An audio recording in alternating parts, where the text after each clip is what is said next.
The crypto news cycle has absolutely gone wild. Behind the scenes, we're trying to figure out what the top 5 stories are on any given week. And as NLW said to me right before the show, it's just one big story now, and that is that crypto is back, baby. Everything else, just a subset of that story. But we are going to try to break it down into featured stories of the week and discuss everything that is moving markets. It's NLW and I. We've got the Friday Five. Let's go. Let's go.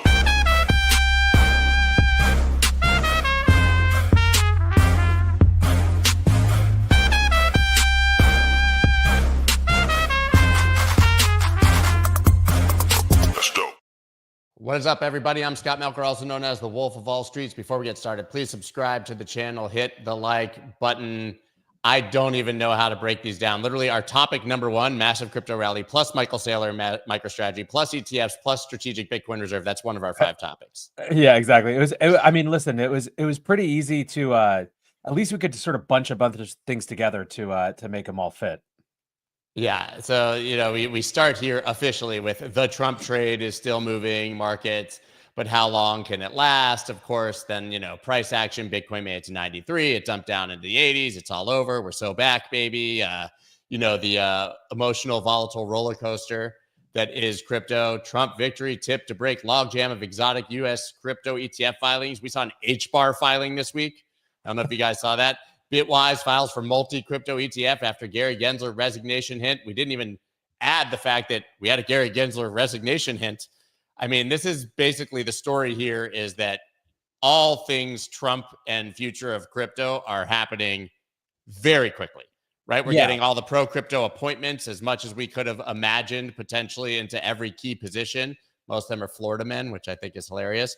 And we're already getting companies like Bitwise and Robinhood listing things, filing for things that they would have never even thought about a week ago. I think that the one piece of this is just sort of excitement, right? It's sort of the palpable relief after 4 years of antagonistic relationships. I think you see a little bit of that. I think the other part of this is that crypto more than ever has a sense that when times are good, it's not going to waste a single second of that opportunity messing around, right? I think that this last cycle, we saw something new. We were kind of used to these 4-year ups and downs, and everyone who'd weathered a storm could weather the storm. The difference of being sort of targeted in the aggressive way that the industry was, I think it really changed the tenor of how many in this space see their opportunity when times are good. And so I think part of what you're seeing is that opportunistic, literally, we're not going to waste a day, a week, a month, a minute of this potentially friendly administration by trying to get things done. We also, there's the consideration of like just how little time you actually get at the beginning of a presidential administration to actually do anything. It's like before long, you're campaigning for the midterms. Midterms usually bring some sort of realignment. It's just the window is actually fairly small. So you can definitely see people at least acting like now is the time to kind of, strike while the iron's hot. So obviously a subset of this story is all things Bitcoin strategic reserve. Right. So we have the idea that's been floated that we could possibly get this thing. We've got a few stories surrounding it. Novogratz says very unlikely, but if we do get it, goes to 500,000. Silver lining of being a Democrat, obviously. And then you have Lummis pushing very hard even to sell some of the Fed's gold to buy Bitcoin. She's floating that. She's made comments that it will happen in 100 days.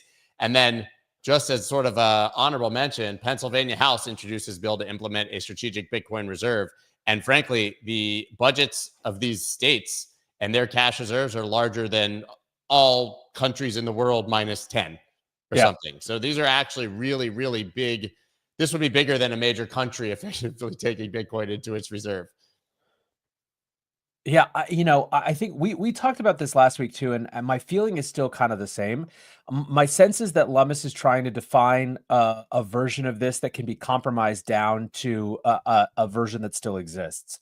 If you look at the chatter in the crypto sphere, you can see they're doing their part of narrative making by pointing to, machinations and rumors that other nations are trying to front run the US as relates to this. You're seeing a lot of that sort of chatter, tons of vague and kind of cryptic tweets from people who say that they're in the know around Bitcoin purchases from big sovereigns.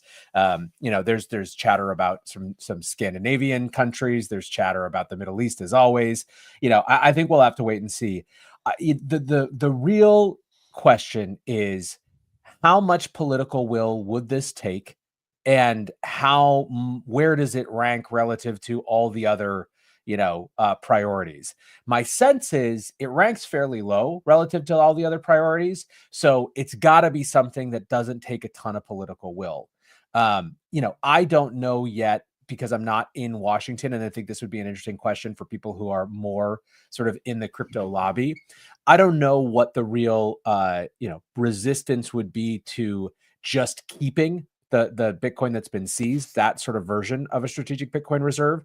Is that it's the idea of formally saying that there's a reserve is so unpalatable that there would be a big fight. I'm not sure, but that's the question. Is just it's going to have nothing to do with basically the interest of the administration in Bitcoin. It's going to have to do with where it ranks relative to everything else and whether it's worth the political cost.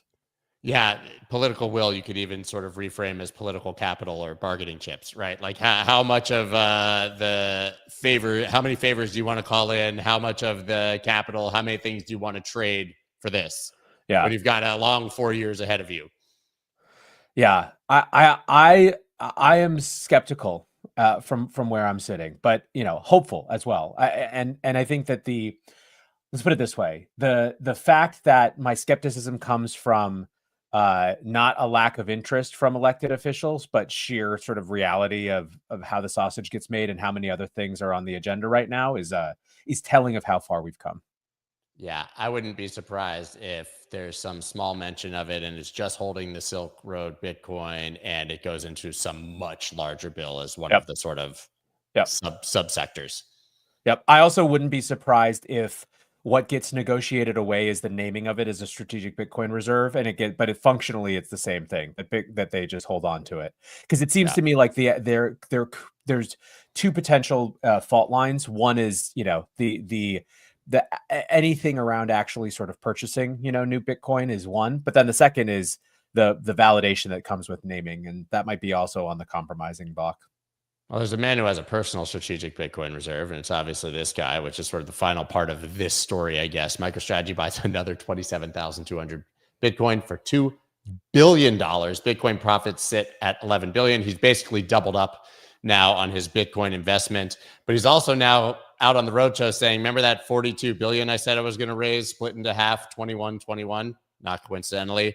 That might happen a lot faster than the 2-3 years that we saw, because there's a hell of a lot of interest. I mean, he can literally raise $42 billion in the coming months, and it wouldn't even surprise me.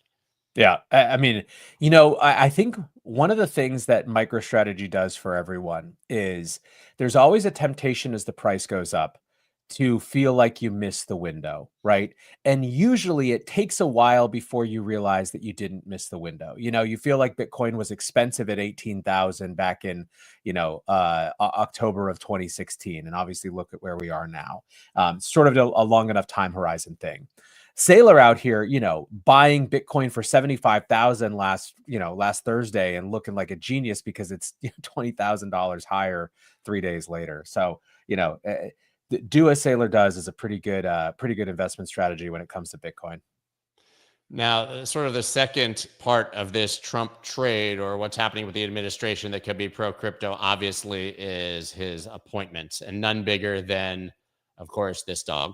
Dogecoin craze grips Korea, fuels price premium on local giants Upbit and Bithumb. Yeah, but that's because we have the Department of Government Efficiency, which I think many expected would be led by Musk. I think it was a nice bonus that it was also Vivek Ramaswamy, who loves crypto, and people around the administration think he's very responsible for the orange pilling, but also very critical, obviously, of regulation and the way that the government operates.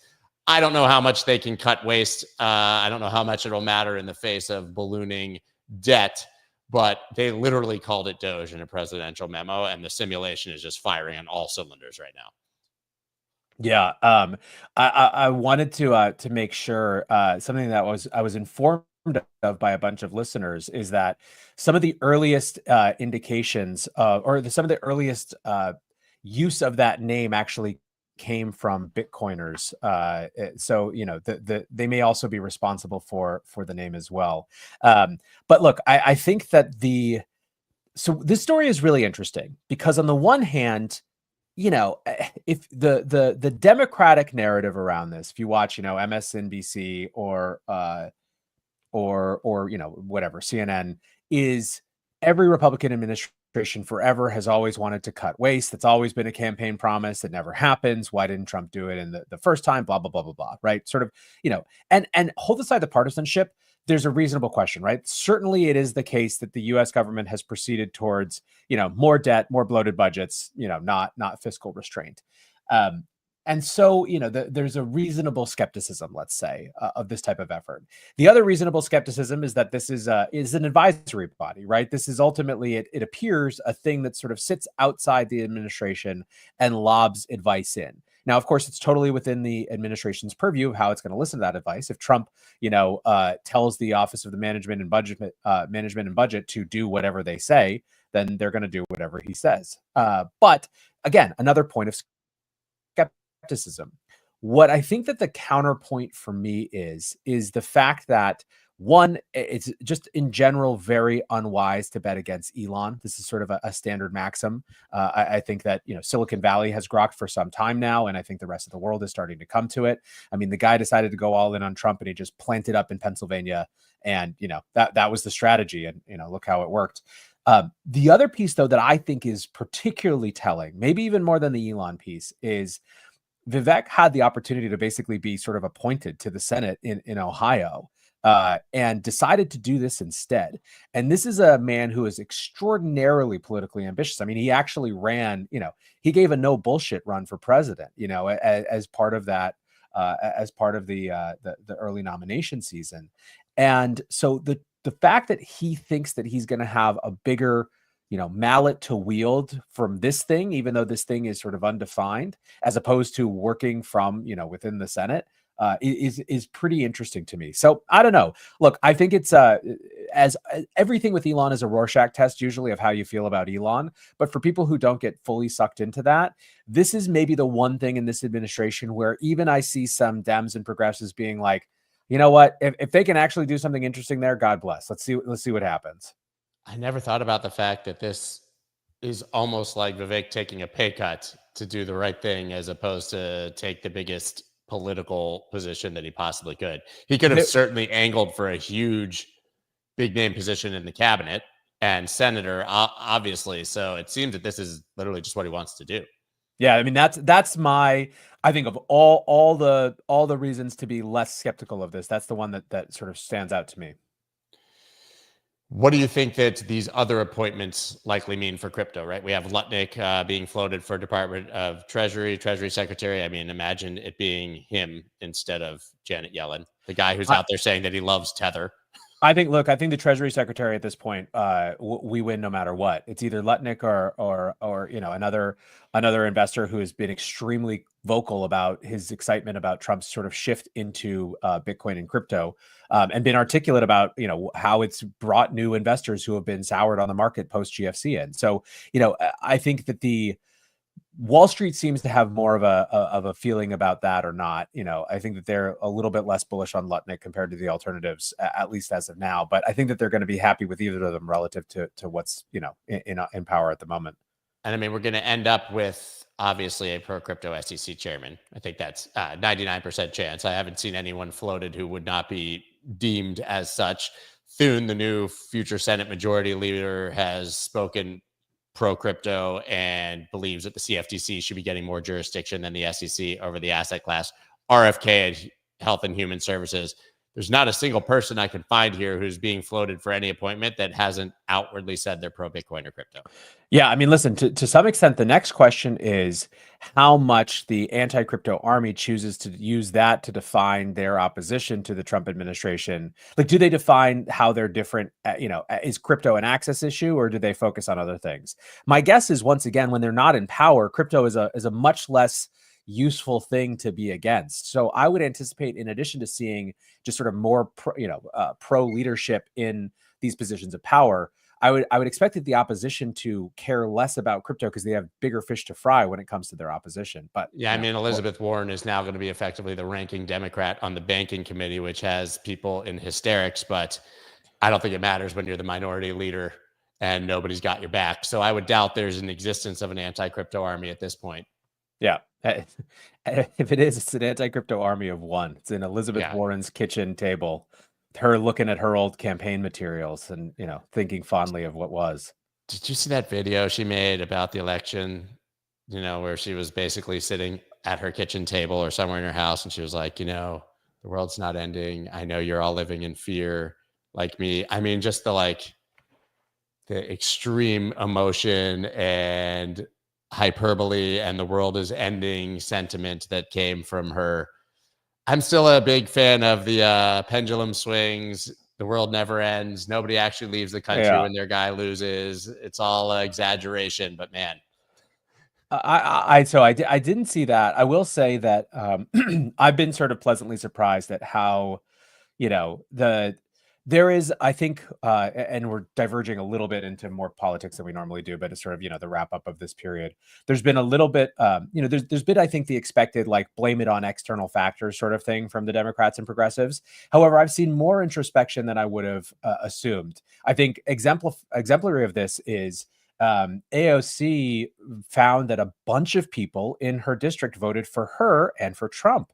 And she kind of took to Instagram and TikTok, really genuinely asking what was the thinking behind that? How is that the case? Because she was surprised. And I think people initially were kind of thinking that she was being snarky, and she sort of reinforced that she was genuinely asking. And a ton of people responded, "We think you're both outsiders and we think you both care about the working class." And that was it. They didn't give a crap about party or affiliation. And anyways, I think that there's if you're an American who thinks that the country's better when there's sort of a broad set of people who are thinking from first principles and common sense, the reaction to the election has been maybe a little bit better than I would have thought. And it's because it was a landslide. Yes. Right? I mean, it's beautiful that we didn't have a very closely contested election, because if you lose that bad, you can't really blame external factors. You just have to look inside and say, hey, what did we do wrong? I had Meta Lawman on here the other day, James Murphy. He was obviously a pivotal part of the John Deaton campaign. And he pointed out a very similar phenomenon, that a huge percentage of John Deaton voters were actually the opposite, were Harris voters. Yep. Right. That just said, hey, listen, we're Democrats. You're going to vote for Harris no matter what for president. But we've actually taken a look and we think John Deaton is reasonable and a great candidate for the Senate. He got over 40% of the vote when he should have gotten 18. Yep. And when you start to have those sort of that sort of political nuance returns, a natural thing to happen, to kind of bring it back to our corner of the world, is to look at, you start to survey all these issues that are clearly not that partisan, and where you find yourself more affiliated with others, you find yourself disagreeing with your party. The fact that so many Democrats own crypto, the fact that there's so many sort of progressives for crypto, that's the type of issue that instead of being a wedge actually becomes a bridge. So I don't know. I think that there's a lot to be very excited about. Not only in the fact that there's basically a total sweep of, crypto allies into power, but also in the fact that, it potentially provides a bridge to others as they sort of figure out what's next for their party. The next story on the docket is Polymarket CEO home is raided by the FBI. When people said why, apparently Polymarket is investigated by DOJ for allegedly letting U.S. users bet on platform. You might remember that a lot of the reason Binance was in hot water is because they allowed Americans to use the platform with a VPN. This is similar, but yeah, we said we're done with politics, but a lot of people pointing to politics for this, saying, hey, this is the guy who had the platform that said that Donald Trump was going to win. And now a week after the election, we're coming after him before the Donald Trump era begins. I'm not sure if this is or is not political, but holy timing here for them to do this right after the election. I'm a big fan of Occam's razor explanations for things, and usually Occam's razor points away from conspiracy and towards, it's bureaucrats doing their job and just the timing happens to line up. I think in this case, Occam's razor kind of points the other direction and says, someone had to be up their butt. They knew that there was sort of, no actual action here. They just seized a bunch of, they didn't arrest him. They just seized a bunch of things, did it in a dramatic way with media coverage. So, I don't know. It's I think that the big question is less about this.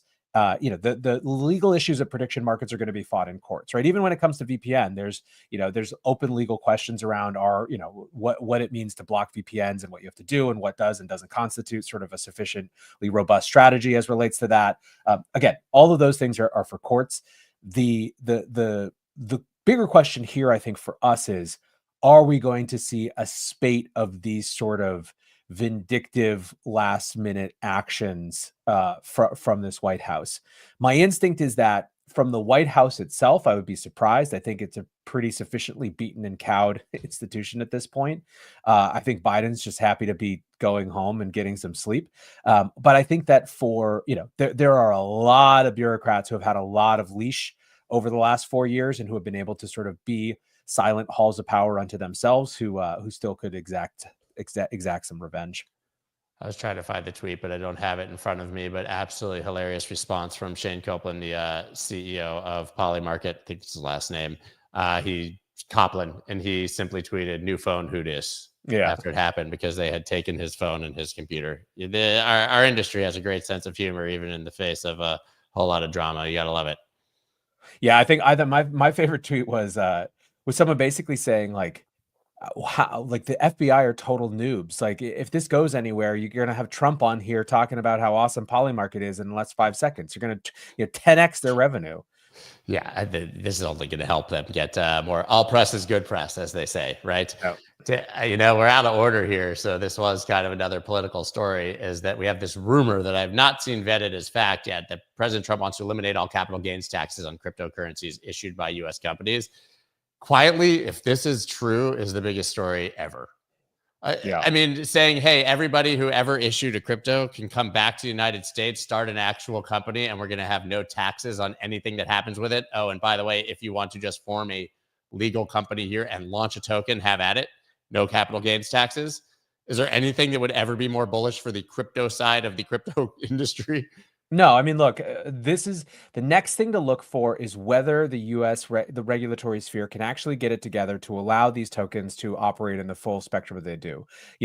Security-like things, right? Like, are they allowed to operate in this weird middle space that's not cleanly in the categories of before, and figure it out? I think that's what I'm watching for. That is number one on my wish list for the industry. In some ways, outside of just sheer not of taxes, just let the things be what they are and figure it out as it happens.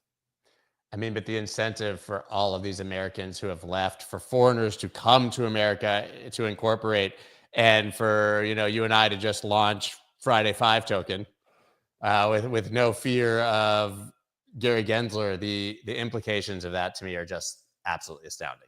Yeah, we'll see. This feels like one that's I'm going to reserve my excitement. I'm going to reserve my excitement until we get a little bit more. I'm going to strategic reserve my excitement. And finally, we're going to talk a little bit of macro. Powell says no need to hurry rate cuts with economy strong. He sees inflation on sometimes bumpy path towards 2% target, and economy's strength allows Fed to approach decisions carefully. Markets don't love when Powell says, I might not cut anymore.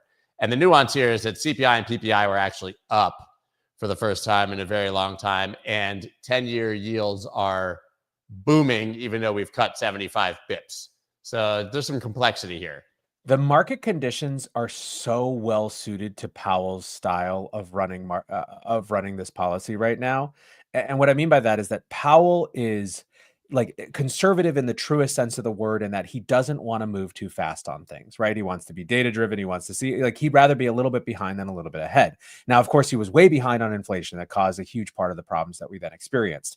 However, when it comes to the sort of the come down of that, we've been living for so long in this world where some signals are pointing this way and some signals are pointing that way. And that is a really perfect environment for the sort of, extremely conservative, slow moving, policy that he's enacted. And we're still in that exact situation. You just pointed out, the data isn't all telling one story. It's telling multiple stories. And, there's as much as the markets would like, lower rates, they're also doing fine where we are. So it's Powell's in a Goldilocks moment for Powell. Let's put it that way. And whether that stays, we'll have to see. Well, we're done, but I do have something that we need to celebrate. It's a big day right now, and I just realized it. So happy $36 trillion US national debt day to those who celebrate. We did it. We finally got over that 36 hump. It only took about 80 days, I think, to get here from 35. But we can talk about the government all we want. We can talk about the Department of Government Efficiency. But in the words of Lynn Alden, nothing stops this train. Yeah. Yeah. I mean, this is the world we live in. So we'll see. $36 trillion. Let's see if we can get to 37 by next Friday 5, guys, because we will be back next week. Very exciting. Maybe we'll miss the week after Thanksgiving. I don't know. We'll have to see. But next week, I will definitely be here. Guys, follow NLW, the breakdown. That was a whirlwind. Sometimes it's just really hard to break this down and figure it out. I'm glad that I have you because I would have been completely lost today. Yeah, this is a fun one. I listen, if the next 4 years are all sort of dynamism and volatility and chaos, I'm here for it. Me too, because at least we'll have something to talk about, which was not the case a lot of times this summer. All right. Thank you, everybody. We will be back next week. Follow NLW and the breakdown, and we'll see you soon. Thanks, guys. Bye. Later. Let's go.